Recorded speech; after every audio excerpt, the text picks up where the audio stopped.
for you, then we're going to have a brief intermission. Please welcome Matt Kettelhake.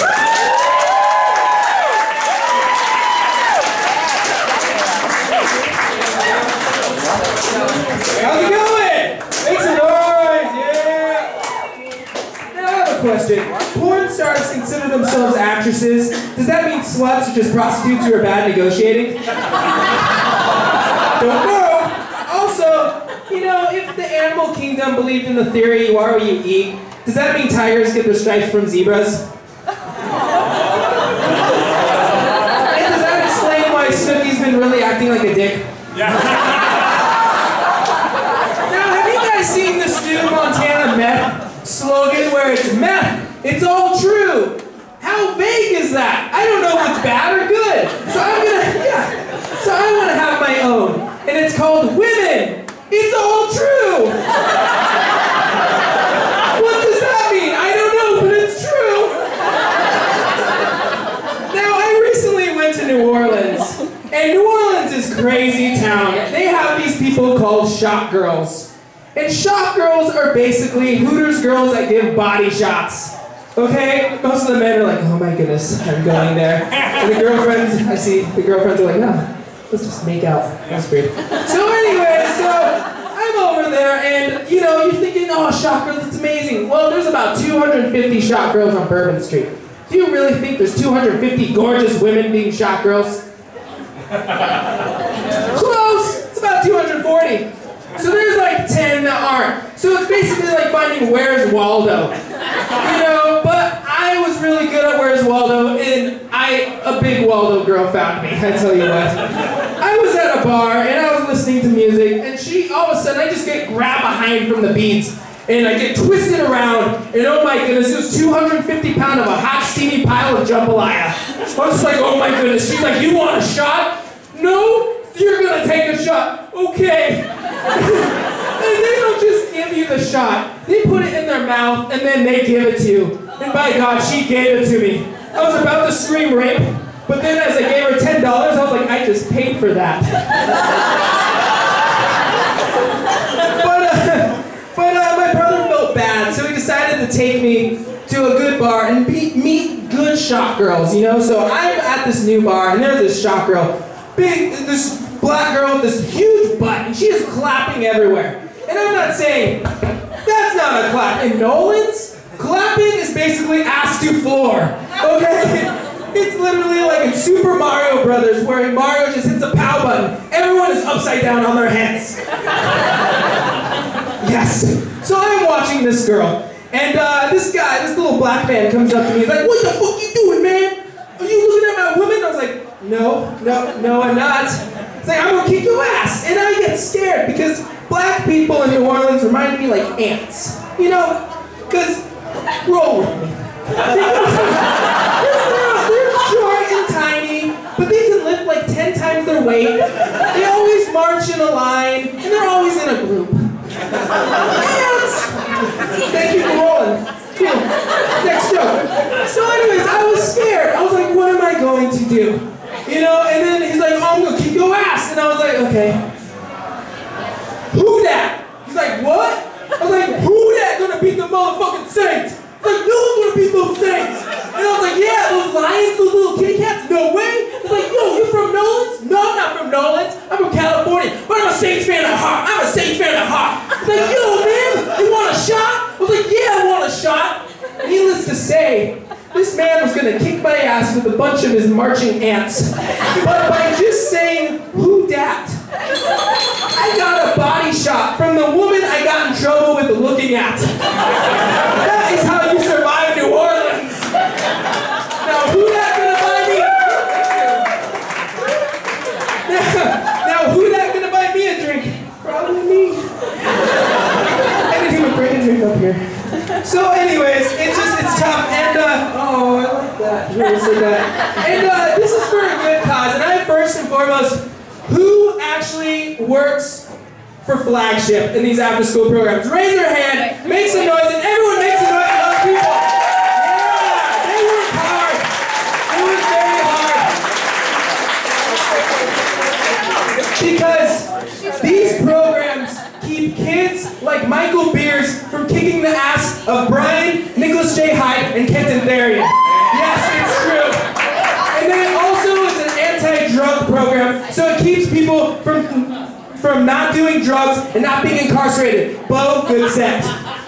Furthermore, it also keeps people busy, so little Hispanic boys aren't going to be throwing their chastity ring at the girl with the biggest butt. Famous Sutton, how's it going? So anyways, and then the most part, it really keeps kids from having sex and then still doing drugs. Because then your kid's going to end up having a lazy eye, being dyslexic, and have poor motor skills. Mr. Howard, how you doing? And when I wrote this joke, I was going to say fine motor skills, but then I watched how he just walked, and I was like, it's just motor skills. Sorry. His mom's even laughing. Yeah, it's true!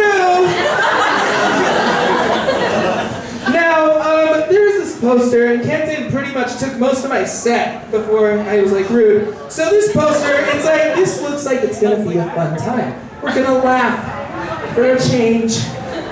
Awesome. So, you look at this and you're like, these two people have a microphone. They're comedians. That's hilarious. This guy looks like a gay British porn director. Interesting. This man here is so funny, he has to sit down because he's going to fall off laughing. Then there is me. I have a sombrero and a Sharpie for a mustache. That doesn't say anything about me being funny. That says I'm Mexican. And I'm only one. Thank you. Woo, yeah. Oh, it's Mrs. Howard. Yeah, baby. So,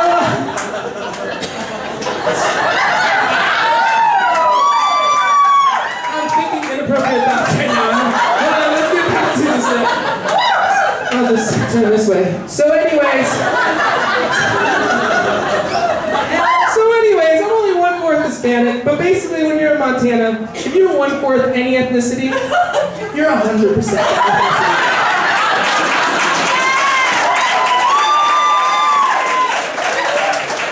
My aunt is named Tia Rosa, apparently, here. And, this one lady comes up to me and she's like, when you people groove, do you guys always wear sombreros and ponchos? What do you mean by you people?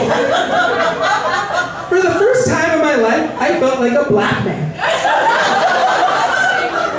And we do not wear sombreros and ponchos. We just wear the same shit you guys wear. Just 3 years later when we buy it from Goodwill. I also don't like this poster because this was from a costume party, and I do not like costume parties. It was You Are What You Drink. I was Juarez, Jose Cuervo's dirtier, cheaper cousin. And, I'm reeling in the latest tonight. So, I was drinking this, and I usually like, oh, Matt, you can't handle that much. But Juarez can. Give that to me. Let's do it. So, I'm just drinking it, and I end up just getting blacked out drunk. And next morning, I look on my board in my room, and it has a joke on it. It's like, everyone always says, in order to succeed at a costume party, you have to have the best costume. But without a costume, well, no, I'm just kidding. I like to do that sometimes. Anyway, but that costume would be nothing with your body inside it. Because then it would just be a piece of clothes. And I was like, that's pretty poetic, man. That's good. And most men think of good thoughts, I was taking a shit. But most Hispanics, it was not your typical bathroom. Let's just say it was really awkward when I had to take out the morning trash. You pooped in the trash can! So have you guys ever eaten so much where you literally just impregnated yourself with a food baby? Have you guys ever done that? Yeah, it sucks because you're just like, how am I gonna abort this shit? Because you literally have the same symptoms. It's true. So you literally have the same symptoms as emotional, you feel bloated, you ask the person you had dinner with, be like, do I look fat? I feel ugly. And then on the car ride home, you were just concerned at keeping your stomach intact and keeping the baby safe. So the rest of your life is just flailing everywhere, and you're just like, I need prune juice. Because everyone knows, prune juice is like the morning after pill for food babies. It's like you're chugging along to the toilet, it's like all aboard! So, do we have single ladies out here tonight? Make some noise, single ladies. All the corner of those comedians were all just like, oh my goodness, Matt has a good point. Where are all these single ladies? Now, can I have a single lady volunteer, please? Someone make some applause if you want to see a woman up here tonight. Ooh, yeah, you should come up because I know you. It'll make it even more awkward for me. Please come up. Yeah. Now I'm gonna play her a little tune on the piano, if you don't mind. Is it okay if I play the piano? What's your school for?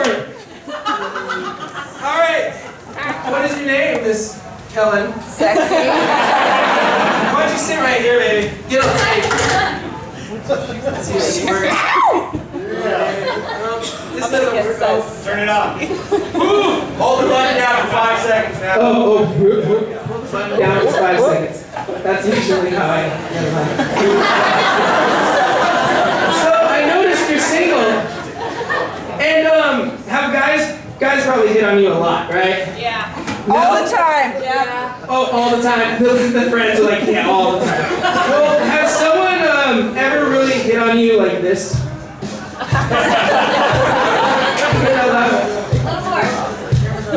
I can't control it.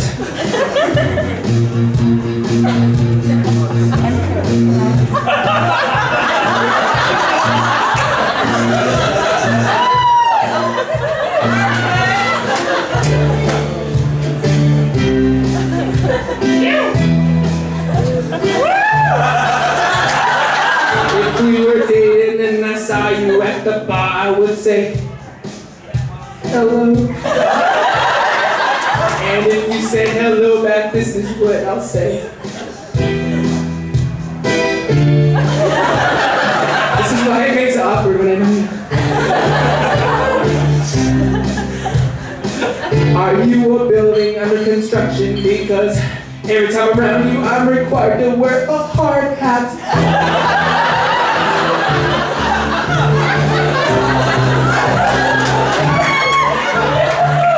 Apparently you like that because I went to your place and you said, hey Matt, can you talk dirty to me? I said, hey baby, I think I'm allergic to you because every time I'm around you, my pee-pee goes, achoo!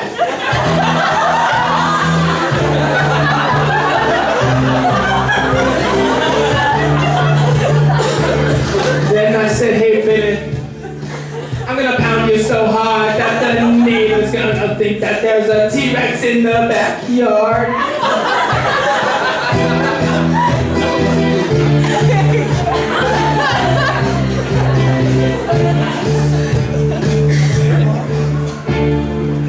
My point is, with love, you just gotta take all the opportunities you can do. What I mean by that is, I happen to be single. So. Make some noise for her! Yeah! Keep it off the stage now. Yeah, that was great. I love when people come on stage and it happens to work out. It's like, yes, I did my job. So, I do have trouble dating. That was a really bad attempt at trying to date. And I'm so bad at dating that I took advice from a magazine, you know? It says, you know, the best way to meet ladies is always have like that gay best friend. And my roommate, Mr. Alex Short, is my gay best friend. Cosmo is for women. Because a woman with a gay best friend, that's okay. This walking through a bar with a man that has a face chiseled by angels, I don't exactly look straight. The only time I get drinks is when they're like, you're the cutest couple. And it's true. Every Thursday. And so I blame part of it on myself. myself because a lot of people on my own right just think I'm gay, and that's because I'm Hispanic and I know how to dance. I can't help that I can just move my hips, okay? I can't. Do it! Prove it! Prove it! Wow, the view was fake. This is ridiculous. I can fit you in my butt cheeks. Put that on stage. So, you know, and the only reason why they think those two traits and being a homosexual, I blame it on the movie Birdcage. Because I blame it on Hank Azaria. Because once there was a little Hispanic guy just dancing around in his underwear, they're like, oh, if you are gay, you're Mexican.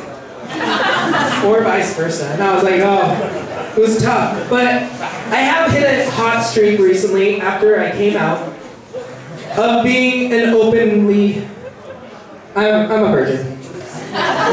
And a lot of people are like, what? Are you really a virgin? I was like, why would you ask me that? I mean, like if someone says, hey, I got AIDS, do you question that? Because no one wants that disease, you know? Being 22 a virgin is a lot like having disease. No one wants that shit, okay? Like, it's like, the only thing I have good for me is maybe when I'm 40, I can have my own movie. Or if I hoard a bunch of cats, I can have my own TV series, you know, 2-hour series special on Animal Planet with like some ironic title, like 99 pussies, but the bitch ain't one.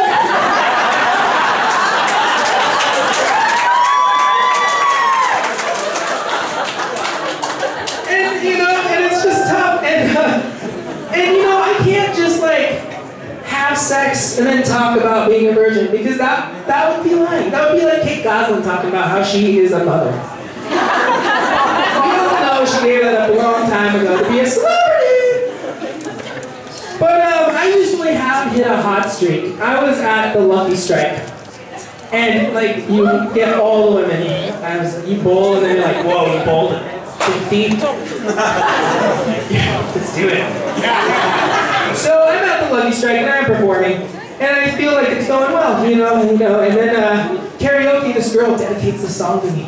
And then she has me come on stage, and I'm like, okay, this is cool. And then I decide, like, I'm doing my song, I'm gonna bring her on stage, see how it goes. And so I'm singing the song, What's New Pussycat, by Tom Jones. You know, it's good. You sir in the back, shut up. The guy was like, he must be gay. Be like, Tom Jones is just a legend, okay? No mistaking it. And so, and it's not unusual for a man like me to like, What's New Pussycat? It's not unusual, Tom Jones. And so I'm basically, you know, she's grinding on my leg as I'm singing the song, and I'm just like, oh boy. And then her hand goes from my outer thigh to my inner thigh, and then she is on my goodies. And I was like, oh my goodness, first thought was like, I think she likes me. And so later on at the bar, it got even more intense. I tell you what, because then she started lifting up my shirt and decided to start playing with my teeth. And I was like, no, I do not want you to play with my teeth. So I just push her hand down. Well, you know, pushing the hand down doesn't mean like get away. What it means is I want you to go downtown. So she's pushing slowly. She's moving her hand down. And I'm a virgin. I get super tense. I start sweating profusely, my eyes blurry vision, and all of a sudden the karaoke noise was gone. And it was silent, and then all of a sudden the only thing I heard.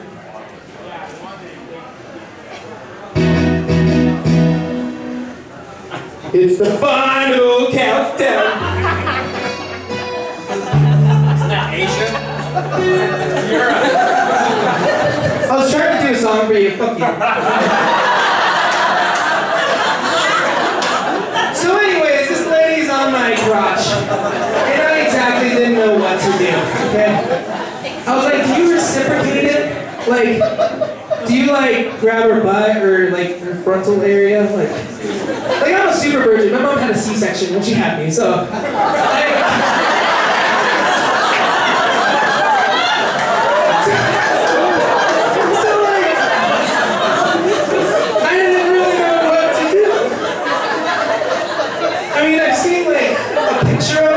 and I was like, it kind of looks like that. Let's take a moment. So, you know, I've seen a picture of it. It kind of looks like that movie, you know, the one with like Kevin Bacon and and Reba McEntire, you know, like Tremors. Yeah, it looks like Tremors, you know. And you know, if it killed Mr. Miyagi, then by far it probably could take my arm right off. So, you know, I ended up just saying thank you, and I bought her a Jello shot. And this guy was like, "Why'd you buy her a Jello shot? They're gonna think you called her a cheap prostitute." I was like, "I hope not. Pretty sure I could have got it for free." And I wasn't doing it to insinuate anything like that. I was doing it more as a party favor.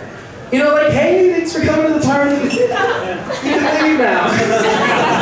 It's kind of like in 4th grade, where, you know, you have to invite your whole class, and you even have to invite that douche you just don't like. And then, you know, you just give them the party favor, and you're like, "You can leave. You can leave this roller rink. This is my skating party. Just play it away."